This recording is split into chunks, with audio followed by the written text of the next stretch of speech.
Hello, welcome to week 6 here after our first test through chapters 1 through 4. We're ready for chapter 5. And what we're going to look at are two main items that I'll begin to show you here beginning to show you with my T account sheet. You should be very aware by now of the accounting equation with the assets equals liabilities plus owner's equity, and then to extend it out, plus revenue minus expenses, and then the plus minus system below with the debit and credit issues. So with the assets as a normal debit balance on the plus side, and then a credit balance minus on the credit side, and then we had the actual minus on the debit side for liability. So just a refresher that debits don't always mean plus, or debits don't always mean minus. It just means debit is on the left side of that T account. Two of the new items we're going to look at today, 3 in total, two of them go together, are in the revenue section. And we're familiar with the regular revenue where you generally insert any revenue you have as a credit to add to your company's revenue. The two we're going to look at today are two contra accounts. I have the contra accounts here highlighted and bolded, italicized in red. And these are items that, even though they increase that particular account, like if I increase my dividends, what it really does is decrease my owner's equity overall. Same thing with these guys. If I have a debit to my sales return, this is actually going to be a plus minus because it's a contra, so it's going to be opposite of what these guys are, the main parent. This is going to be a plus minus, and when I actually increase my debit, it's going to decrease revenue overall, and which makes sense. If I have a sales return, that's reducing my overall sales. And same thing with a discount. If I give somebody a discount, and this is going to be for early payment issues, then I'm in effect decreasing what I've earned as revenue. So hopefully you can help picture this. I might put this up on the on your site so you can have a copy of it as well. And then the places that I have obviously shaded in gray are items where you should really never have an entry at all. You should never really have a debit entry to sales revenue. The only exception to that is if you have a correcting entry and somebody had a mistake and you need to go in and fix it. Same with like expenses. You should never have a credit entry to an expense. And then notice over here I only have one item in the liabilities and assets, and that's just that you should never have the opening balance on the negative side, which is the credit here, or the debit and the liabilities. Your first entry should never be a credit to cash, for example. You shouldn't have a negative cash. Okay, I'm going to pull up my notes now.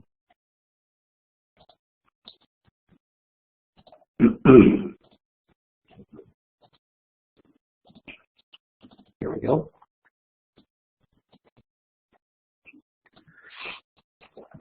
All right, so with the first thing, sales return.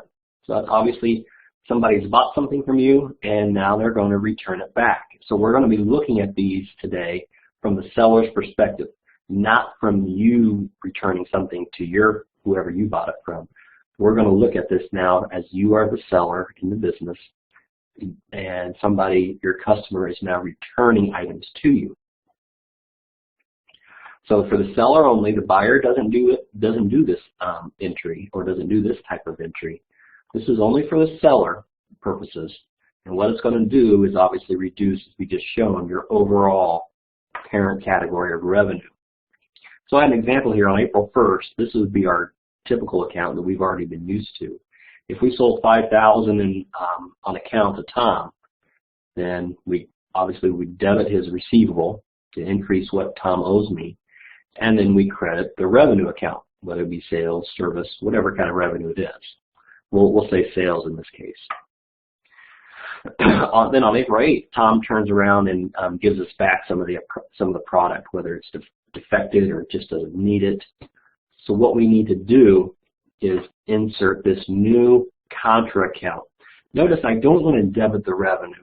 I want to specifically show on my T accounts how much items are being returned to me. Because as a management or owner, that's going to become important. If I just show one net revenue and that's all I see, and I show one net revenue of $3,500, that doesn't tell me if I had returns or not. And if I have returns, I'm going to want to look into that and figure out why. Do I have defective products? Am I charging too much and people are finding it cheaper elsewhere? Do I have people overselling maybe and having them buy things they don't really need? And then that just makes a mad customer because they have to make another trip back to return it. I want to figure out if this number is very high at all in comparison to my sales. I want to know why I'm having returns. So this is going to help tell me that there's a red flag out there. So all I simply do is just show a sales return. That's going to be a debit to that account, which is a plus to the sales return because it's contra, with an overall a reduction in my total revenues. And then credit Tom's AR account. Now the slightly different item here in the same category is the sales discount.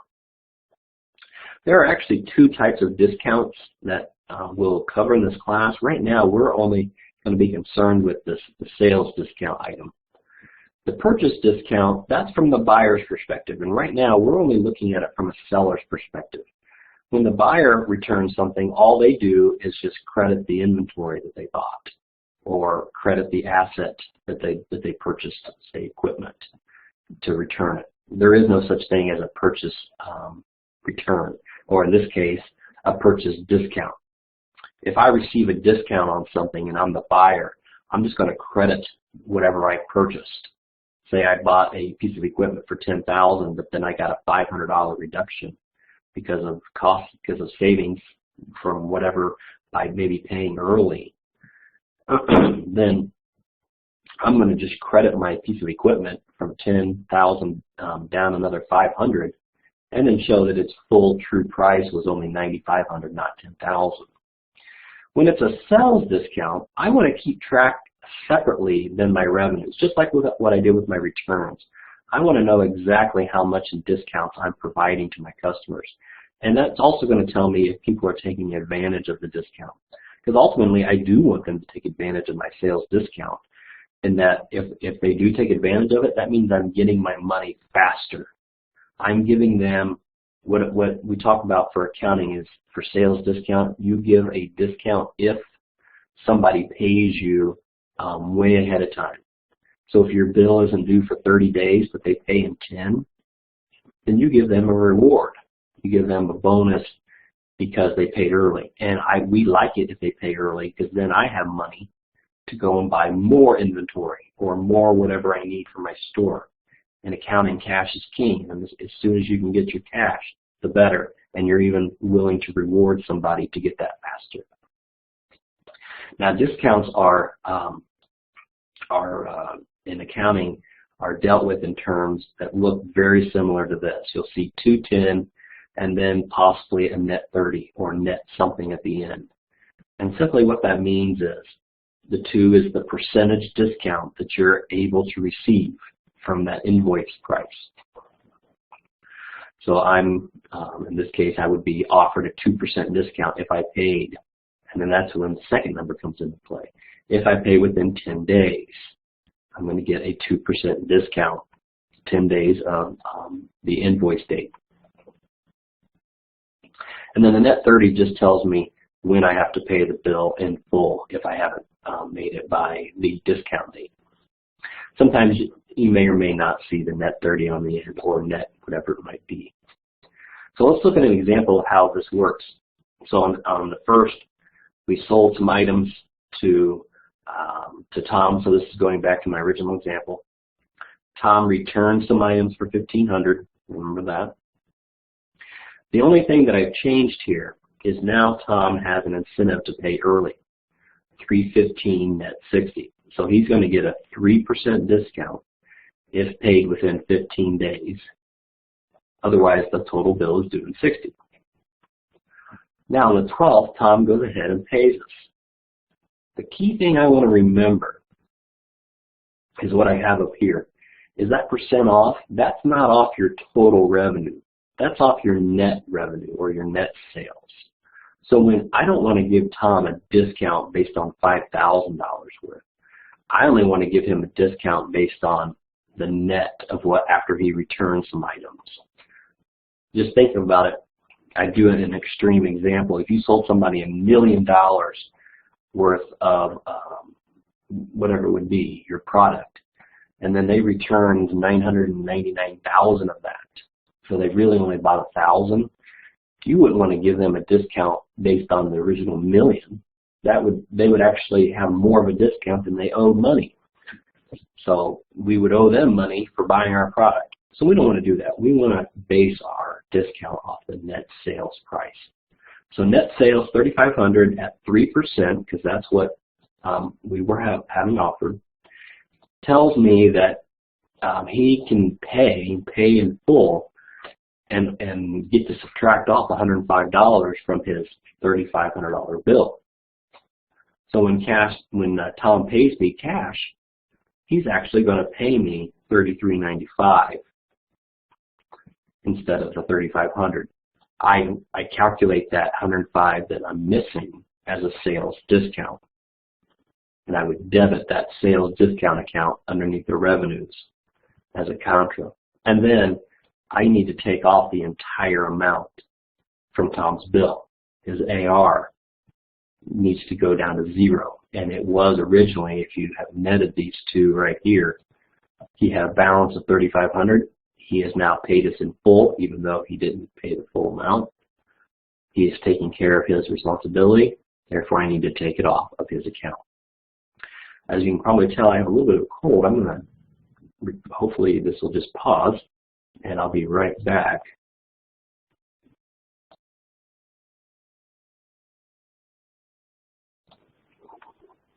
Okay, on to our second item, and I think I kind of misled you on the first one or lied to you on the first one. Instead of having just 2 different things, technically we have 3. So this is our second item, accounts receivables and write-offs. In accounting, it would be it'd be unconservative if we kept something on our books in the accounts receivable section that we knew we were never going to collect. We knew it was impossible, or it just had been so long that the bill, we know it won't come in. So it's misleading to keep that on our books for anybody that needs to see our how the business is doing. If we had, say, a $3,000 receivable on there from 6 years ago, it's pretty much a guaranteed conclusion that we're not going to get that. So it would not be ethical for us to keep that $3,000 on our books to say, hey, look, we've got another $3,000. Looks like it's coming in to anybody who would just be looking at it. It says, ooh, we got $3,000 coming in, but really you don't. So in accounting, what we need to do is, first off, we need to give a reasonable estimate of what we think won't come in. We don't know for sure if it will. We don't know who won't pay us, but we have an idea that somebody won't pay us. And what we do with that is we have a brand new account. It's a contra account, and it's called allowance for doubtful accounts. It's if the account receivable account is right below cash, so maybe it's account 110, the allowance for doubtful account will be right next to it as a 111. They always go together, just like equipment goes along with accumulated depreciation to show that what its book value is after we've depreciated it a few years. Same thing here. I want to know what my book value of my receivables are. If I have $50,000 in my AR account, but I have $3,000 in my allowance, that's showing that I expect only $47,000 to come in. I don't know who isn't going to pay me, but that's just kind of an account out there saying this is probably what's going to not come in. And when I do that, when I make that account that says what I expect not to come in, I also at that point go ahead and expense out that money that I don't expect to come in. But I don't say, I don't show who it is going to be because I have no idea. But I show that $3,000 I need to expense, and we call that bad debt expense. So in accrual accounting, we estimate this, and then after we know for sure it's not going to come in, that's when we take the money back out of our estimate account and take it then out of that customer's account, out of their AR in particular. So if I know for sure Jimmy's not going to pay me, I take it back out of my estimate account and then also take it out of the accounts receivable. And then, so now the question is, how do we know, exactly how much to estimate, to know how much we think we will collect? And there are two methods that we're going to discuss in this class, the percentage of sales and the aging account receivable. We'll start with the easier one first. I think this is the easier one, the percentage of sales. All you got to do is, and this is percentage of the sales, it should be on account, that are on account. It's irrelevant to do percentage of sales, or it's not even functional if you already got the cash. There's nothing to guess of how much you're not going to get. You've already got it. So this is the percentage of sales that are on account. And as management, we get to decide this. Just like with depreciation, we get to decide the useful life. Percentage of sales is the same way. I decide that, and a lot of companies will do a low percent, 1 or 2%. If it's more than that, then they got to figure out some better collection methods. But if it's 1 or 2%, they're going to estimate then, if I have $50,000 coming in sales, on credit, 1%, which would be 500. Actually, sorry, 50,000, 1% would be 2,500. No, excuse me, it would be 1%. I was thinking 5. 1% would be 500. I need to show that, to get that off of my books and put it as an expense, bad debt expense, and then credit my allowance for doubtful accounts, just like how I do with accumulated depreciation. This is very similar. With depreciation, we debited the expense, depreciation expense, and credited the accumulated depreciation to counter asset. Same thing here. We're going to debit the bad debt expense to show that I don't expect the money to come in, and then I'm going to credit the allowance for doubtful accounts to kind of reduce the book value of my receivables. AR is a little bit different. The aging of AR. What we need to do on this one is get all of our receivable balances and then put them into categories of how late they are, if at all. And then I need to assign a percentage to each of those categories, like what I've done in this example. If something's not late, then it's probably a pretty good chance I'm going to collect it. Now, there's always some of that I'll never collect. But by and large, I'm probably going to collect most of the items that are on my books that are not late. Items that are just a month late, still probably a pretty good chance I'm going to collect that money at some point. Items that are 2 to 3 months, well, now I'm getting a little much more risky that I'm going to collect it. Items more than 3 months, there's probably a 50-50 chance I'm not going to collect that money. And I want to show that. I want that to be a fair estimate of how much money I'm not going to collect. This, in contrast to simply saying and grouping everything together and just saying 1% of sales, this one I'm actually digging a little deeper and saying those people that are late, very late, there's a really high chance I'm not going to collect it. But the people that aren't late at all, I think it's pretty reasonable that I'm going to get the money, so my percentage is much, much lower. The only difference with this one then is whenever you get your total amount from all of those categories added up, so I say 1% of 20,000, 10% of whatever the amount is for 1 month late, and then 50% for those 3 months late. When I add up all of those percentages totals, that's going to be my ending balance for my allowance for doubtful accounts. So I had a starting balance from the prior month, and now I just have figured out what the ending balance is. So then what I need to do is figure out that in between, just simple math equation. Say I had a $500 beginning balance and $1,200 ending balance.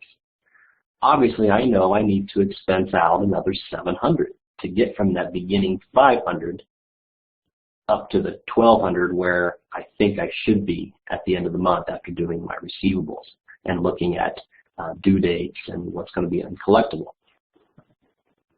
So let's look at an example here to help maybe explain this a little bit better.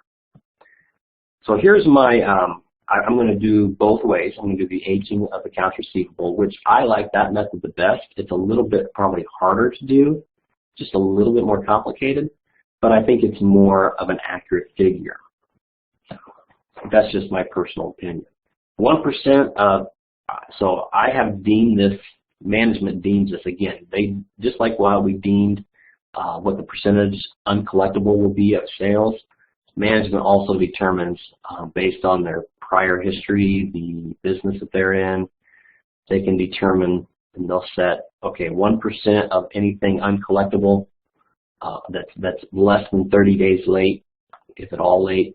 I'm going to say 1% of that won't come in, 15% a month, 2 months late, 20% 2 to 3 months, and then 50-50 chance anything over 3 months late.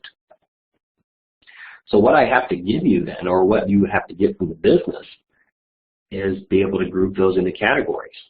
If I have total AR of $56,500, I need to have that broken down into how overdue are any one of these balances. And that's what I would have had, this is what you would have to be given. You would have to be given these numbers here that says, all right, our bills that are less than 1 month, that's at all late, total up to $50,000. So that's most, which is good. And so of that, I only expect $500 to be uncollectible. Those 30 to 60, I would have to have told you this. Anything here, anything up through here, I have to give to you as management. I have to give you an estimate of the percentage, and I have to tell you how much is due, how much is still due in that chunk that you're looking for. And then we determine what's actually going to be uncollectible. So if we want to think of it in categories, that's not good. If we want to think in categories, this is the amount that we're actually going to find, and this is the amount that is deemed uncollectible. And this is my total then. After I've added up all of these items, I've got a total of $2,150. If I'm looking at the journal entry, the T account, if I was looking at the T account, I had a beginning balance of $1,000, ending balance of $2,150, what I just found. What I need to journalize is how did I get from $1,000 up to $2,150? Well, we do the simple math. I need to make a journal entry that shows I have an additional $1,150 that needs to be added in. And where I also put that then is an expense. Those items I don't expect to collect.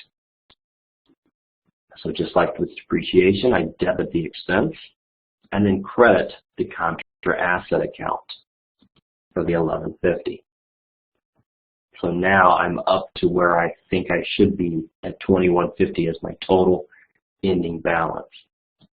Therefore, my net AR, or thus what I expect to collect, my AR of $56,500 minus what I don't expect to collect,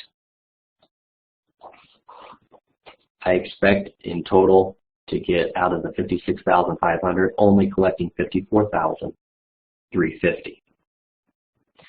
Now you'll probably see how the percentage of gross sales I think is easier. With the percentage of sales, we just simply use whatever we find, that 1% of sales on account, and then that is our journal entry. So let's look back to our problem. Sales this month, $60,000, $50,000 was on credit. And you'll say, well, why isn't my AR then $50,000? Well, my AR is not $50,000 because I've had people owe me money from the past.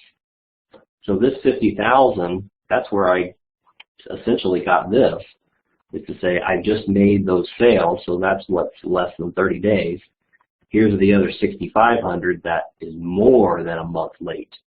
And obviously those sales aren't showing up on this month. And then management has estimated that 2% of all of our sales will be uncollectible. So how we do it then, we just simply take 50,000, our sales on account, at 2%, so that's $1,000. I have deemed that 1,000 needs to be journalized, and I don't need to do any other calculation, so I simply put that into the expense, credit the contra asset account here, and then my ending balance for allowance for doubtful accounts is the, I should probably put this in here, the 1,000 beginning. Well, I can make it just like this.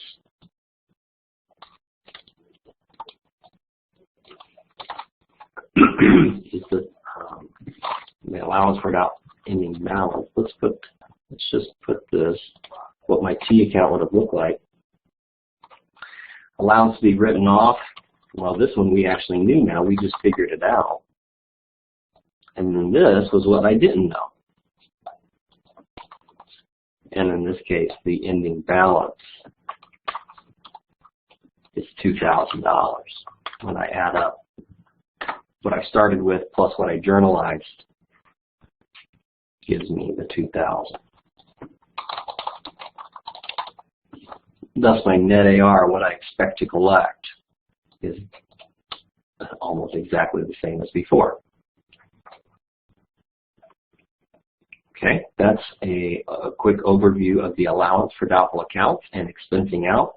If you wanted to, I'll show you this briefly on a T account sheet, what that looks like. Oh, well, before I do that, we'll come back to this in just a second. Let me show you what that looks like on a T account sheet.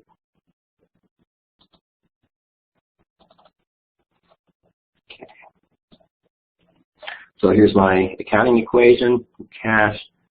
Here's the new accounts here. We got the account receivable, our main item, and then this allowance for doubtful accounts, and it's a contra. This should actually be over here because it's a contra account.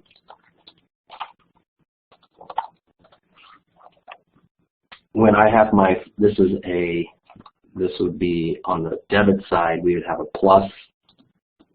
We'd have a minus, because it's a contra account, minus plus. So my first entry should be on the plus side.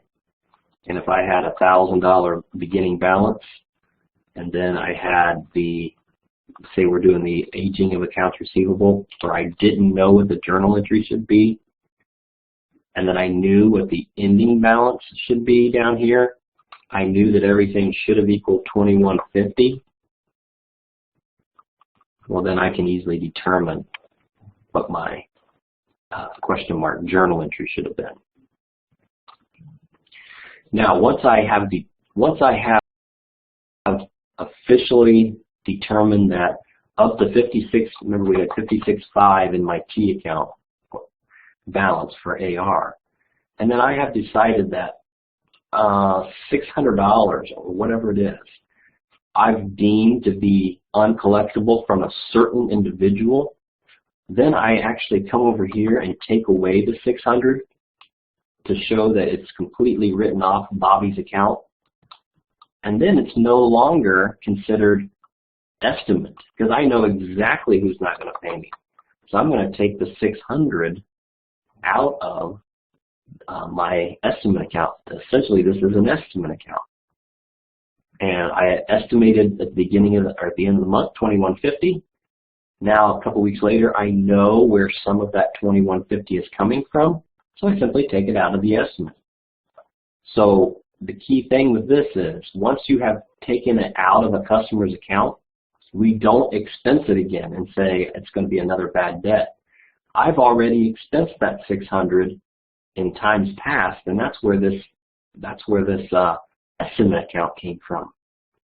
So when I officially get to the point where I want to write it off, simply credit here and then debit the estimate account. Okay. And that's what I'm doing on this last example. So when a certain customer isn't going to pay me, I figured out I'm going to debit the allowance account, which is our estimate. It's no longer an estimate, so I need to get it out of there. And it's no longer going to be coming in from my customer Lewis. So I need to take it off of his account and show what my real accounts receivable balance is. Okay, the last item that we are going to be discussing in this chapter is notes receivable. And this can also go the other way, notes payable, depending on who is having a loan. Are you the loan company, or are you the, I should put that in here, or are you the receiver of a loan? You can go either way. If you're probably the most common that most of us would ever run across is we are the beneficiary of a loan. We have requested a loan and been given one. We're not the issuer by any means.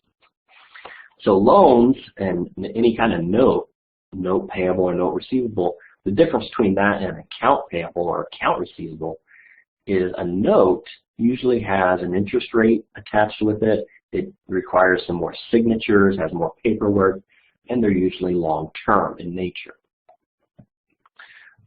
So remember back to a math class that you've had, how we get interest. We're going to be using this simple formula, interest equals PRT, principal times rate times time, and time is always given in years. So even if your loan is only 16 days old because you made it December, say the 15th or the 14th, and you've got to make an update at the end of the year, you would do 16 days out of 365. And that's how you would put your time. If it was 2 months, pretty much exactly 2 months, you would do 2 over 12 to do your time in years, 2/12 of the year. So I've given us a little example. We have a $20,000 note, and this should be payable. $20,000 note due in a year that we have requested. And so what I want you to do is journalize the issuance of that note, journalize the adjusting entry at the end of the year, and then the last thing is journalize the payment back of that note. So I received $20,000 in cash, and I'm going to put that as a credit to my liability accounts, my note payable. At the end of December, I need to make an adjusting entry. I now owe interest. Even though I'm not going to be paying the interest until next year, I need to show that I am liable for that. Just like if my workers worked and I didn't pay them until January, I'm still liable for that. So I need to show it as an expense and then credit the payable. Same thing here. I need to show that I am liable, that I have used this note and have accrued interest. So the little formula, remember, principal, 20,000 times the rate times a half a year. That's pretty easy. 6 over 12, a half, whatever you want to use. That comes out to be $1,000. So I would need to make this type of an adjusting entry at the end of the year. And then come June 30th, when I'm paying off my note, if I pay it off, if I'm paying it off, I no longer have a credit balance of 20,000. I have 0. So I need to show a debit of 20,000. If I'm paying off the note, I'm also going to pay off the interest from last year. So I need to get rid of that account, debit the payable. And then, like what I did last year for 6 months, I've got another 6 months that I'm responsible for paying this year. And I'm going to include that as another expense for the current year. So in total, I had to write a check for $22,000 in cash. Now, the only other thing that My Accounting Lab is going to have you do is they're going to give you a weird little time frame. They're going to say, in mid-December, we took out a loan, $20,000. And they want you to do the exact same thing that I did up here. So the only difference is when you figure up your interest, principal times your rate, your time, you actually have to do it in days instead of months. So if you would add this up, that'd be 21 days until the end of the year, over 365 days in a total year. So there's a small fraction of the total interest that would have typically have been due. I'm only going to be responsible for the first $115 of interest for those first 21 days. Okay, that's all of the new stuff. Now what I'm going to finish up on is going through a couple of the My Accounting Lab problems.